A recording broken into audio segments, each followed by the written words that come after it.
ایرانی حکام نے دعویٰ کیا ہے کہ انہوں نے اسرائیلی فوج کے command and intelligence headquarter اور ایک انٹیلیجنس کیمپ کو اپنے حالیہ میزائل حملے میں نشانہ بنایا ہے۔ اسرائیلی ذرائع نے اس کارروائی میں کم از کم 30 افراد کے زخمی ہونے کی تصدیق کی ہے۔ جمعرات کی صبح کیے گئے ان حملوں کا مرکزی ہدف بیئر شیوا میں واقع اسرائیلی افواج کا اہم انٹیلیجنس مرکز اور سوروکا ہسپتال کے قریب موجود ایک اور فوجی تنصیب تھی۔ روسی میڈیا نیٹ ورک RT نے ان حملوں کے بعد social media platform X پر متعدد ویڈیوز اور تصاویر شیئر کی ہیں، جن میں تل ابیب اسٹاک ایکسچینج اور دیگر عمارتوں کو پہنچنے والے نقصانات نمایاں طور پر دکھائے گئے ہیں۔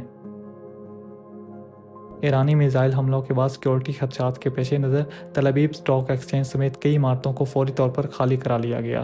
اسرائیلی وزیر اعظم نیتن یاہو نے ان حملوں پر رد عمل دیتے ہوئے ایکس پر جاری اپنے بیان میں کہا کہ آج صبح ایران کے دہشت گرد حکمرانوں نے بیئر شیوا کے سوروکا ہسپتال اور ملک کے وسطی علاقے میں شہری آبادی پر حملہ کیا۔ تہران کی ظالم حکومت کو اس حملے کی مکمل قیمت چکانی پڑے گی۔